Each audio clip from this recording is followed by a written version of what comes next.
이것들을 증언하신 이가 이르시되 내가 진실로 속히 오리라 하시거늘. 아멘. 주 예수여 오시옵소서. 주 예수의 은혜가 모든 자들에게 있을지어다. 아멘.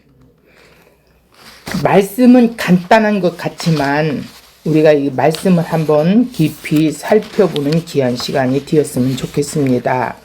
자, 우리가 본문 문맥을 한번 살펴보는 시간이 되었으면 좋겠어요. 20절.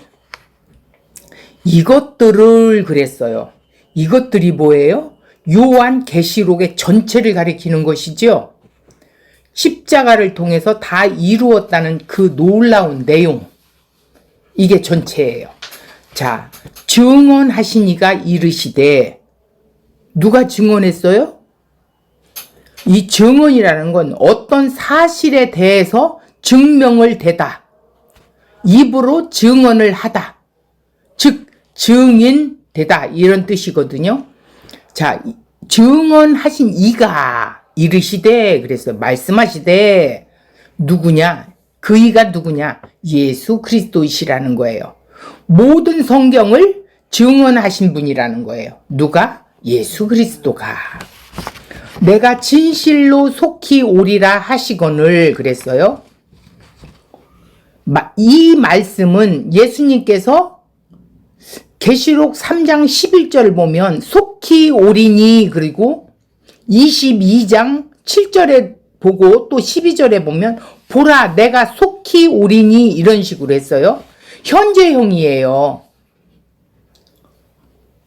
앞으로 뒤어질 일이 아니라는 거예요. 현재형으로 사용하여서 지금 신속하게 계속 오고 계시다라는 뜻이죠. 우리가 계속 그렇게 배워왔지요. 예수님께서 자기 백성들에게 찾아오셔서 신속하게 하나님의 아들들로 교회로 만들고 계시고 있다라는 거예요. 이 역사 속에서. 자, 아멘 주 예수여 오시옵소서라는 것을 우리가 좀 더 깊이 아는 시간이 됐으면 좋겠어요.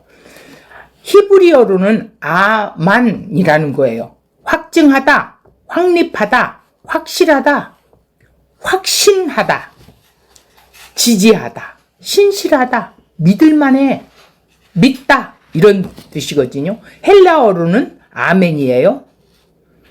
진실로 그러하다, 믿는다라는 뜻으로 진리에 대한 선언이에요.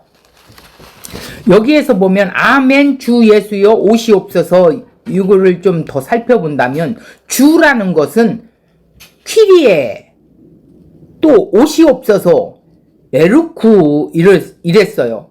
그래서 에루쿠 키리에 헬라어로는 에루쿠 키리에 주 예수여 오시옵소서 이런 말이에요.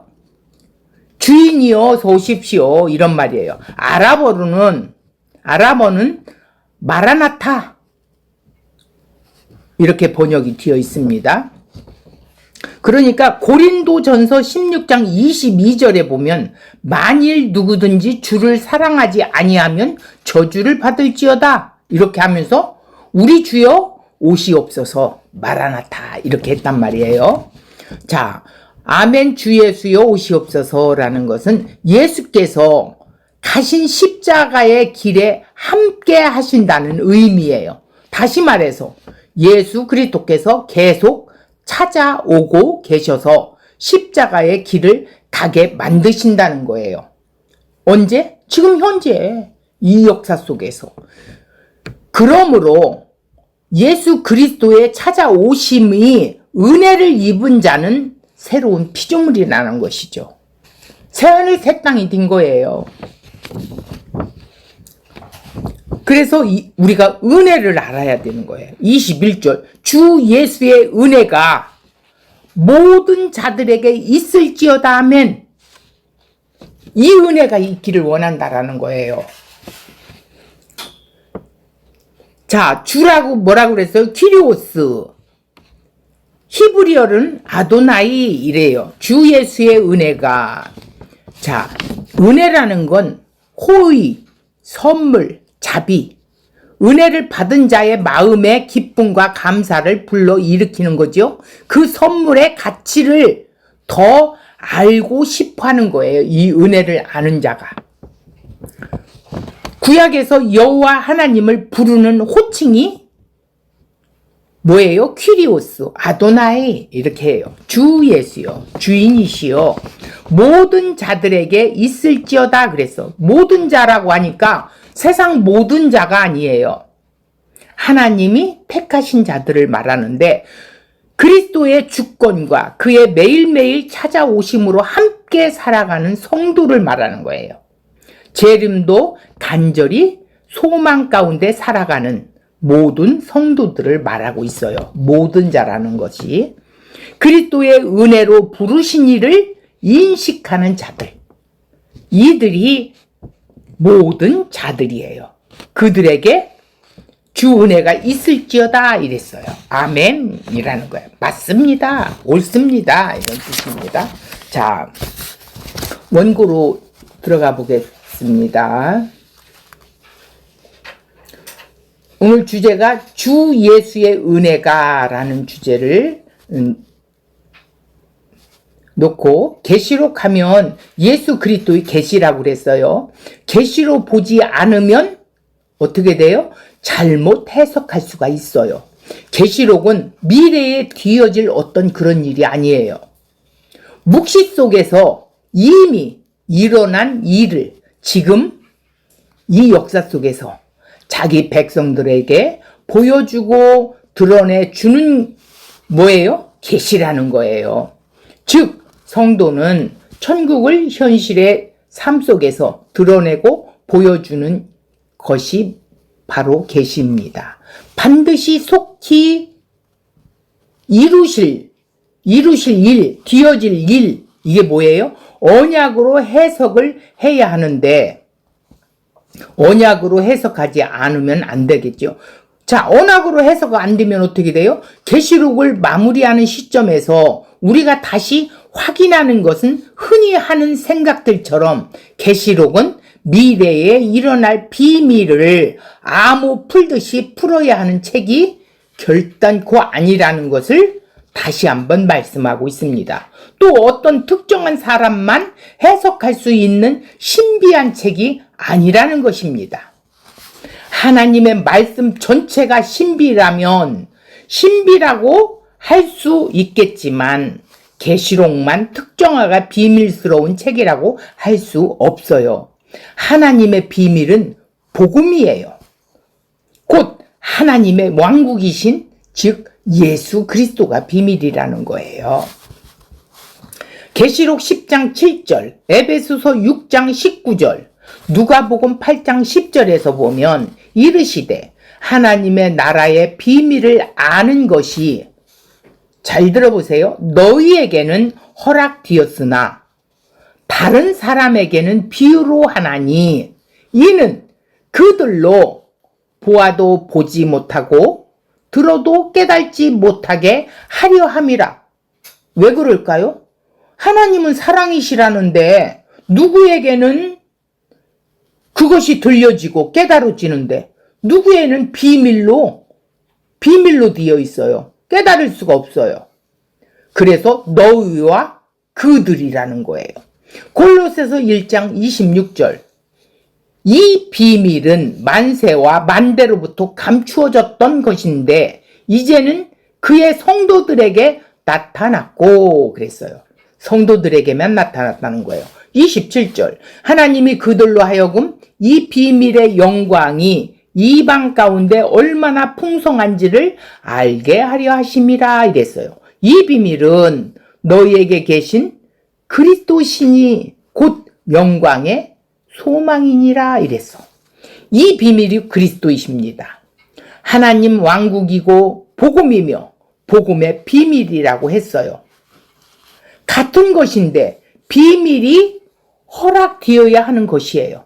허락된 자들은 누구예요?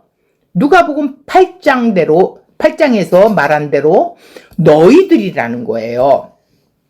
허락이 안 된 사람은 다른 사람들, 그들을 말하고 있어요. 그들은 허락이 안 됐대요. 마태복음에서도 마태복음 13장 11절 너희에게는 허락되었으나 그들에게는 허락되지 아니하였느니라 이랬어요. 이 너희는 교회가 되는 것이죠. 결국 교회란 그리스도라는 비밀을 품은 자예요. 알게 된 자입니다. 예수 그리스도라는 비밀을 품고 있다는 것이겠지요. 성경이 말하고 있는 것은 너희는 그리스도라는 비밀을 품은 자라는 것입니다. 왜요?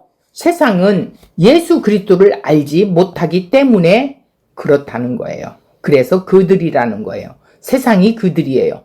허락된 자에게만 은혜 안에 있기 때문입니다. 그 비밀을 받은 자가 예수 그리스도와 한 몸이 된 교회이고 성도라는 것이죠. 이런 점에서 계시록은 하늘의 비밀을 예수 그리스도로 어떻게 됐어요? 밝히 보여주는 책이라는 거예요. 그래서 요한 사도는 요한 계시록 서두를 이렇게 시작을 해요. 계시록 1장 1절 예수 그리스도의 계시라. 예수 그리스도의 계시라는 거예요. 이는 하나님이 그에게 주사 반드시 속히 일어날 일들을 그 종들에게 보이시려고 그의 천사를 그 종 요한에게 보내어 알게 하신 것이라 그랬어요. 계시록은 이제 마치면서 어떻게 해요? 1장 1절을 다시 새겨야 한다라는 거예요. 그래야 계시록의 결론은 예수 그리스도에 대한 계시를 말씀하는 것으로 시작하고 또 끝도 예수 그리스도로 끝나게 되는 것이죠. 예수 그리스도로 끝나지 않으면 결론이 잘못되게 되는 거예요. 이 계시를 전달받은 요한 사도가 있었던 곳이 어디예요? 1장 9절에 보면 밤모라는 섬이었어요. 섬이란 바다로 차단되어 있는 곳이지요. 바다가 상징하는 세상의 나라들, 곧 이방인들에 의해 차단된 세상에 있지만 하늘로부터 주어지는 계시로 주의 날 안에 들어가는 은혜에 있다는 뜻입니다. 그럼에도 1장 9절에 보면 나 요한은 너희 형제요 예수의 환난과 나라와 참음에 동참하는 자라고 이렇게 말하고 있어요. 이들을 교회라고 하는 거예요. 이 말씀은 예수 안에 있는 환난과 왕국과 인내라는 말입니다. 다시 말해서 요한 사도는 하나님의 계시로 하늘의 비밀을 보는 주의 날 안에 있지만 현실적으로는 몸은 밤모섬에 있기에 서신을 받은 교회들과 같은 환난 가운데 동참하고 있다고 말하고 있는 것입니다. 예수 그리스도의 왕국은 환난을 통해 오직 예수 그리스도만 우리의 마음에 품고 새기도록 남기는 것이고 인내로 철저하게 예수 그리스도 안에서 빠져나갈 수 없도록 사로잡힌 상태이기 때문이에요. 그래서 환난과 인내라는 말의 의미가 우리가 많이 이야기했지요. 들립시스라는 것은 포도주 틀에 포도주를 발로 밟아서 포도즙을 짜내는 단어라고 그랬어요. 이것이 들립시스라고 그랬어요. 그래서 우리 안에 짜내고 짜내는데 우리 안에 그리스도만 남기신다는 거예요.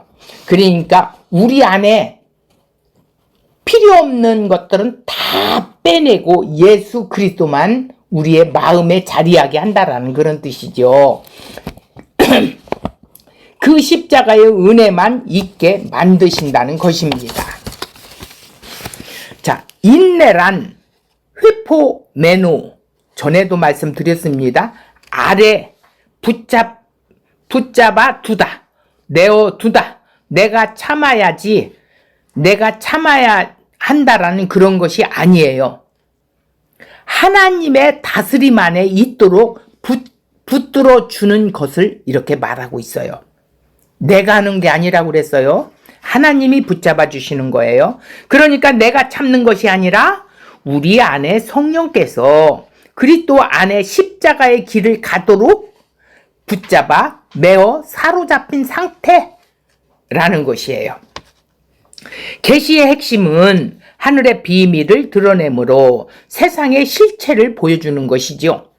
하늘은 어린 양 예수 그리스도께서 보좌에 앉아 계시고 그 보좌의 중심으로 모든 일이 일어나며 오직 보좌에 계신 분께만 영원히 돌려지고 있는 하늘의 모습과는 대조적으로 세상은 반대적인 거예요. 세상은 종말의 상태에 놓여 있다라는 거예요.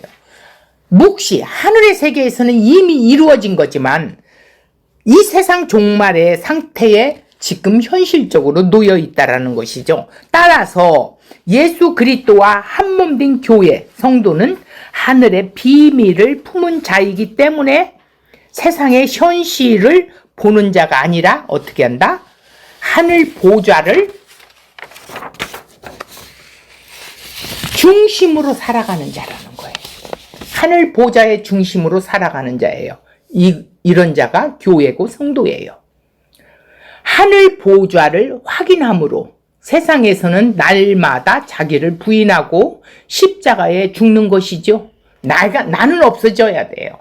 내 안에 누구만 있어요? 십자가만 있어. 예수 그리스도만 있다는 거예요. 이것이 종말의 상태에 있는 교회의 딘자라는 거예요. 사도 요한이 말하는 반모섬에 갇혀 있는 상태로 섬이 바다로 차단되어 있는 상태로 세상에 의해서 고립되어 있는 상태를 말하지요. 그러니까 우리는 세상에 있는 사람들과 어떻게 합니까? 접촉점이 없는 희석될 수가 없어요. 왕따가 된 거예요. 세상에서는 밀쳐냄을 당하고 그러기에 세상에 의해 처절하게 죽임을 당할 수밖에 없는 것. 그것이 예수 그리스도께서 가신 길입니다. 자, 20절을 볼게요. 오늘 본문. 이것들을 증언하신 이가 이르시되 내가 진실로 속히 오리라 하시거늘 아멘 주 예수여 오시옵소서 이랬어. 이것들이라는 건 아까 전에 말씀드렸습니다. 요한 계시록 전체를 가리키고 있다고. 십자가로 다 이루었다는 놀라운 내용이지요. 인, 나팔, 대접의 재앙도 십자가로 원수를 이기신 심판의 내용이라는 거예요. 그 십자가를 다 이루심으로 자기 백성을 피로 사서 하나님께 드려 하나님의 거처를 완성하신 곳이 새 하늘과 새 땅이라는 거예요. 새 하늘과 새 땅도 이미 묵시적으로는 다 완성이 되었지요. 그러므로 이것들을 증언하신 이가 내가 진실로 속히 오리라 이렇게 합니다. 십자가로 다 이루었다는 내용은 역사 속에서 성령으로 자기 백성을 찾아오시고 재림까지도 묵시적으로 완성되었음을 믿는 자들이 바로 성도라는 거예요. 자, 증언하신 이가 누가 증언하셨어요? 예수가 증언하셨다는 거예요. 어떤 사실을 증명하는 언어로 증언하다라는 거예요. 이것들을 증언하시니란 예수라는 것이지요. 예수님은 계시록만 증언하신 것이 아니라 모든 성경을 증언하신 분이에요. 계시록 1장 2절 예수 그리스도의 증언, 또 19장 10절 보니까 예수의 증언, 22장 16절을 보니까 나 예수는 교회들을 위하여 내 사자를 보내어 이것들을 너희에게 증언하였노라.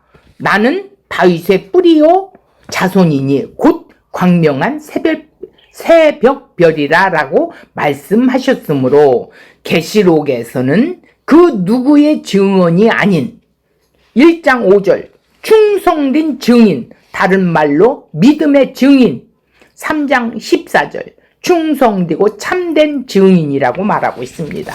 믿음 가운데 진리를 증언하는 증인이신 예수 그리스도의 증언이 것이죠.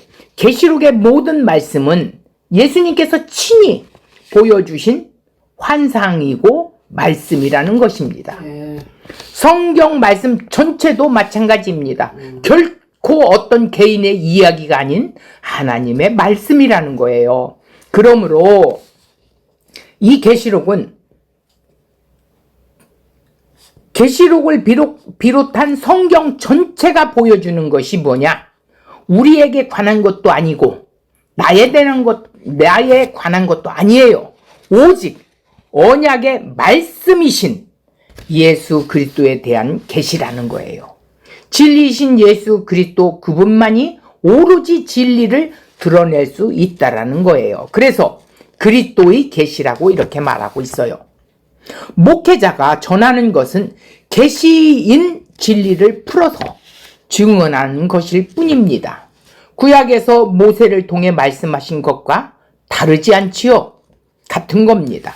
신명기 4장 2절 내가 너에게 명하는 말을 너희는 가감하지 말고 내가 너에게 내리는 너희 하나님 여호와의 명령을 지키라 이랬어요. 그러니까 요한 사도가 아시아 7교회에게 전하는 편지를 보낸 것이지만 이것 전체가 예수 그리스도의 증언이고 계시이기 때문에 그냥 단순히 편지로만 생각해서는 안 된다는 것입니다. 우리 안에 계신 성령께서 진리의 말씀으로 받아들이도록 취하도록 만드신 은혜가 입혀지는 것이라는 거예요. 성령으로 입혀지는 거예요. 그 은혜가 입혀져야 진리의 말씀으로 들려진다는 거예요. 특히 요한계시록은 소아시아 7교회에 보냈습니다. 그리고 모임 때 바울 사도를 비롯한 요한 사도의 서신들을 읽혀줬어요. 자, 내가 진실로 속히 오리라 라는 뜻을 보겠습니다. 진실로 이라는 뜻은 라이, 확실하다. 이 말씀은 예수께서 3장 11절 속히 오리니 22장 7절에서 7절도 있고 12절에도 있고 보라 내가 속히 오리니 이렇게 계속 강조하셨던 말씀이에요. 미래에 오신다는 표현이 절대 아니라는 사실입니다. 시제를 현재형으로 사용하여 지금 신속하게 계속 오고 계시다라는 뜻이에요. 예수 그리스도께서 자기 백성들에게 찾아오셔서 신속하게 하나님의 아들들로 교회로 만들고 계신다라는 뜻입니다. 22장 6절을 보면 반드시 속히 되어질 일이라고 그랬어요. 게네스다이라고 그랬어요. 과거형 존재하게 되다. 새겨나다. 생겨나다라는 뜻이에요. 우리 성경의 번역상 되어질 일이라고 하니까 미래형으로 인식됩니다. 과거형으로 되어진 미래 이루어진 이라는 것이에요. 이미 이루어졌다라는 거예요. 이루어질 것이 아니라 이루어진 것. 창세전 언약이 하나님 나라가 주님의 재림 때에 이루어질 모든 일이 아니라 재림 때 이루어질 것이 아니라 우리가 살고 있는 이 세상에 반드시 속히 일어날 일들인 하나님의 뜻을 세우신 언약, 즉 예수 그리스도 안에 택하신 자기 백성들이라는 것입니다. 반드시라는 것은 요한복음 6장 39절에 보니까 나를 보내신 이의 뜻은 내게 주신 자 중에 내가 하나도 잃어버리지 아니하고 마지막 날에 다시 살리는 이것이니라 이랬어. 반드시라는 것은 아버지께서 내게 보내준 자가 있다는 거야. 그런 자는 내가 하나도 잃어버리지 않고 끝까지 다 찾아서 하나님의 백성들로 세운다라는 것입니다. 이 역사 속에서 되어지는 일들이란 묵시의 관점에서 보자면 미래에 일어날 어떤 일이라는 지칭하는 것이 아니라 하나님께서 약속하신 모든 것이 완료되었다라는 말씀이에요. 지금 이미 이루어진 일들은 반드시 신속하게 행하여지게 된 것, 그렇게 해서 속히 이루어진 일로 존재하게 된 그들이 누구예요? 바로 교회고 성도라는 거예요. 이것은 하나님의 영으로 선포되어져서 말씀들이 된 거예요. 구약에서 선지자들을 통해 쭉 계시를 해주셨던 말씀의 내용을 지금 연결해서 하나님께서 천사에게 나타내 보이셨고 또 요한 사도를 통해서도 보이셨다는 말입니다. 같은 영에 의해서 나타나신 것이 바로 예수 그리스도라는 것입니다. 그래서 미래에 일어날 일로 볼 것이 아니라는 것이죠. 묵시의 차원에서 하나님의 언약 안에 이미 일어난 것이라는 의미의 표현인 것입니다. 계시록을 통해서 하나님 앞으로 속히 될 일이니까 잘 대비해야 한다라는 잘못된 그릇된 생각을 가지면 안 됩니다. 이제는 묵시의 관점에서 속히 일어날 일들은 미래의 관점에 없으므로 이미 완성된 것으로 주어진 것입니다.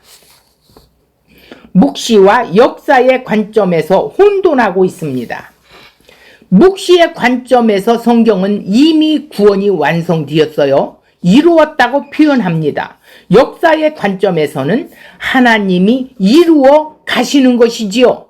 성경은 묵시의 관점에서 이미 다 완성되었다고 표현하고 역사 속에서는 너희들이 이루어 가시는 것이라고 표현하고 있어요. 계시록은 앞으로 될 일들에 대해 계시로 주셨다는 의미는 묵시를 모르는 설명이에요. 묵시를 모르기 때문에 어떻게 해요? 아직 안 이루어진 걸로 생각하고 있는 것이죠. 하나님께서 약속으로 주신 것들은 예수 그리스도를 통해 이미 십자가로 하나님의 약속이 성취되었음을 강조하고 있습니다. 그런데 문제는 제대로 이 말씀을 예수님의 재림을 요청하는 의미로 해석되어 온 것이 사실이에요. 그래서 초대교회에는 마라나타라고 인사를 하였습니다. 자, 주 예수여 오시옵소서, 헬라어로 에루쿠 퀴리에, 아람어로는 마라나타, 주 예수여 어서 오시옵소서, 이렇게 번역했어요. 고린도전서 16장 22절, 만일 누구든지 주를 사랑하지 아니하면 저주를 받을지어다. 우리 주여 오시옵소서, 이렇게 했어요. 마라나타. 여기서 확인해야 하는 것은 우리가 성경에 재림이라는 용어가 전혀 나오지 않는데 성경에서는 재림이라는 단어가 나오지 않아요. 마치 성경의 용어인 것처럼 인식하고 있다는 거예요. 성경에 재림이라는 단어가 한 번도 나오지 않습니다. 교회에서 항상 써왔으니까 성경의 용어인 줄 알고 있을 뿐이에요. 다시 오신다, 두 번째 오신다는 말은 있어도 이런 어떤 재림의 언어, 용어가 성경에 없다는 것이죠. 재림, 강림을 표현하는 헬라어로 파루시아 이래요. 마태복음 24장 3절, 주의 임하심이 파루시아라는 거예요. 고린도전서 15장 23절에 보면 그가 강림하실 때 파루시아라는 뜻이고, 데살로니가 전서 4장 15절, 주께서 강림하실 때 파루시아인데 출현, 오심, 현존, 강림이라는 뜻이 파루시아예요. 옆에, 의, 가까이, 파리. 이것이 합해져서 있다, 존재하다, 에이미. 이렇게 해서 따라서 파루시아는 미래의 어떤 시점에 다시 오신다는 의미를 담고 있지 않습니다. 옆에 혹은 가까이에 존재한다는 뜻이 파루시아예요. 이것이 예수님의 오심의 의미입니다. 자기 백성에게 찾아오셔서 함께 하십니다. 그래서 임마누엘이라고 합니다. 마태복음 1장 23절 보라 처녀가 잉태하여 아들을 낳을 것이요 그 이름은 임마누엘이라 하시리라 하셨으니 이를 번역한즉 하나님이 우리와 함께 계시다 함이라 이랬어요. 임마누엘은 우리가 무슨 일이든 다 잘 되도록 함께 하신다는 것이 아니에요. 예수 그리스도께서 가신 십자가의 길에 함께 하신다라는 의미를 담고 있어요. 다시 말해서 예수 그리스도께서 계속 찾아오셔서 십자가의 길을 가게 만드신다는 뜻입니다. 그러므로 예수 그리스도의 찾아오심의 은혜를 입은 자라고 했어요. 입은 자는 바로 새로운 피조물이 된 것이죠. 고린도후서 5장 17절 그런즉 누구든지 그리스도 안에 있으면 새로운 피조물이라 이전 것은 지나갔으니 보라 새 것이 되었도다 이랬어요. 예수 그리스도의 십자가로 말미암아 이전 것은 지나갔기에 첫 창조 세계의 시작은 이제 그리스도 안에 의미가 없어요. 왜? 새 시대가 왔지요. 예수 그리스도 안은 묵시 세계입니다. 묵시란 영원한 세계이고 묵시를 아는 자는 영원 속에 있기에 첫 창조 시간이나 역사는 더 이상 의미가 없게 된다는 거예요. 이런 점에서 속히 되어질 일이란 예수 그리스도 안에 이미 이루어진 일을 말하고 있습니다. 성도는 내가 진실로 속히 오리라고 선언하시는 말씀에 아멘 주 예수여 오시옵소라고 고백할 수밖에 없습니다. 날마다 자기 자신을 부인하고 십자가의 죽음 안에서 예수 그리스도의 찾아오심을 경험함으로 생명을 확인하게 되는 것입니다. 그리스도의 찾아오심이 있는 사람은 날마다 자기를 부인하고 십자가에 죽는 죽음 안에 생명을 확인하게 되는 것입니다. 자, 여기서 아멘이라는 것은 히브리어로 아만 이렇게 확증하다, 지지하다, 확립하다, 신실하다, 확실하다, 믿을만하다, 믿다, 확신하다. 헬라어로는 아멘으로 번역하고 있습니다. 진실로 그러하다, 믿는다라는 뜻으로 진리에 대한 선언이지요. 구약에서 이스라엘이 언약의 말씀에 대한 확증으로 응답하는 말이었어요. 민수기 5장 22절, 신명기 27장 15절, 시편 41편 13절, 예레미야 11장 5절에서 하나님께서 이렇게 이스라엘 백성들을 내 언약으로 이렇게 다루겠다고 했을 때에 이스라엘 백성들은 아멘으로 화답을 했다는 것입니다. 그런데 이사야 선지자는 하나님을 아멘의 하나님이라고 하였습니다.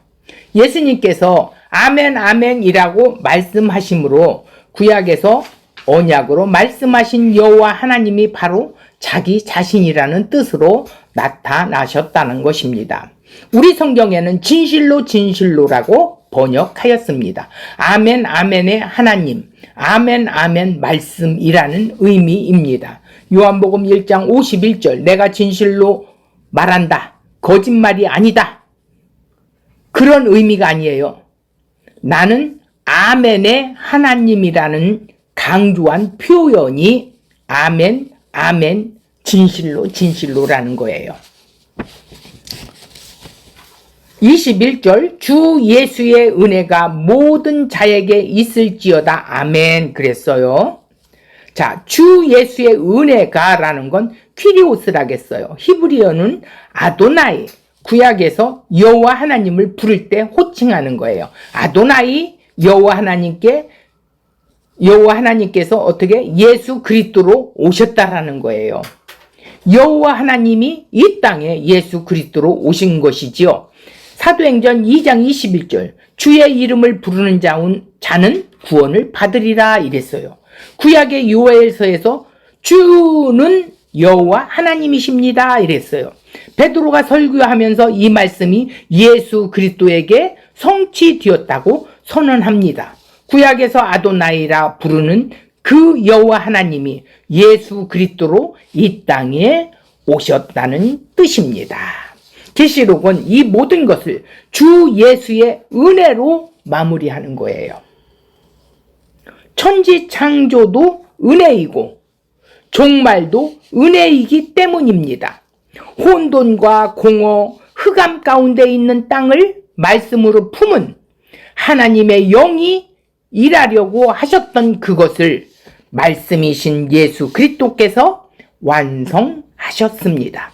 창세기 1장 볼까요? 1절 태초에 하나님이 천지를 창조하시니라 이랬어요. 2절에 보니까 땅이 혼돈하고 공허하여 흑암의 깊음 위에 있고 하나님의 영은 수면 위에 운행하시니라.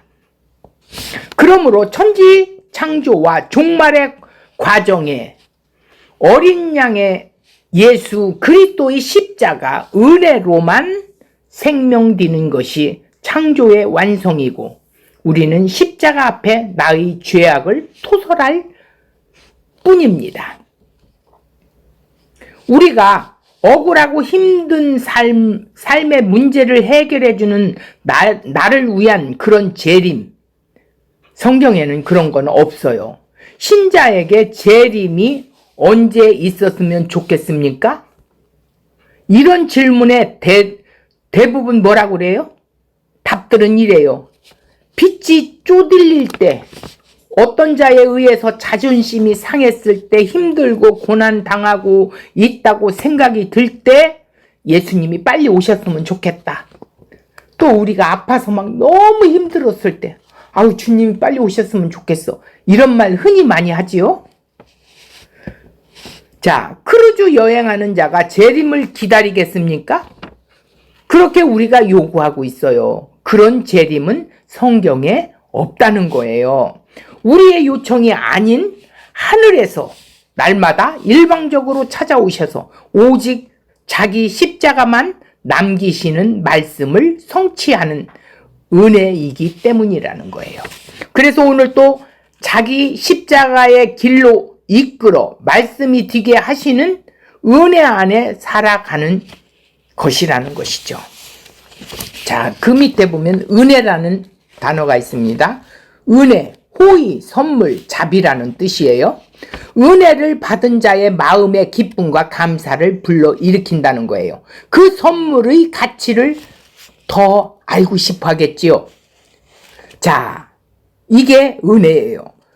주의 은혜로라는 것은 그리스도를 통해 하나님의 호의를 입은, 사랑을 입은, 자비를 입은 기쁜 선물 베풀었다는 것입니다. 하나님께서 이처럼 은혜를 베푸신 것은 그들에게 그리스도 안에 있는 하나님의 영원한 생명을 받았다는 것이지요. 신자는 그리스도의 은혜로 하나님의 부르심을 받음으로써 그리스도의 교회로 세워진 것입니다. 인간의 노력이나 공로, 어떤 행위 따위가 아니라는 것입니다. 모든 자들에게란 그리스도의 주권과 그의 매일매일 찾아오심으로 함께 살아가는 신자가 재림도 간절히 소망 가운데 살아가는 모든 성도를 말하고 있다는 것입니다. 이 모든 자라는 뜻이 그런 뜻이에요. 그리스도의 은혜로 부르신 이를 아는, 인식하는 자들이 모든 자예요. 자, 오늘 계시록을 이제 마무리하면서 결론을 짓겠습니다. 신자는 이 종말의 상태에서 날마다 하나님 나라를 체험하도록 만드시는 십자가의 은혜가 우리에게 주어졌다라는 사실입니다. 이 은혜 때문에 날마다 나는 죽노라 고백을 할 수밖에 없다라는 것이요. 내가 주인 되면 아니 되니까 나는 없어져야 되고 내 안에 주님이 주인 되셔야 된다는 것이죠. 이 세상 속에서 우리는 어떻게 해요? 투명한 인간으로 살아갈 뿐이에요. 그러나 우리 안에 하늘의 비밀을 함께 만드신 주 예수의 은혜 때문에 오늘 또 그 은혜에 이끌어 가고 있는 고백이 있기를 모든 자들에게 바랍니다. 나는 할 수 없는 자입니다. 날마다 십자가 앞에서 이 고백을 하며 은혜를 아는 자가 오늘 계시록을 마치면서 계시록에 그동안 배워왔던 내용들을 생각하면서 이 모든 것이 하나님의 은혜일 뿐이고 주님의 은혜일 뿐입니다. 은혜로 이루어진 것입니다. 구원은 하나님의 은혜입니다. 이렇게 고백하는 저와 여러분이 될 것입니다. 이미 되었습니다.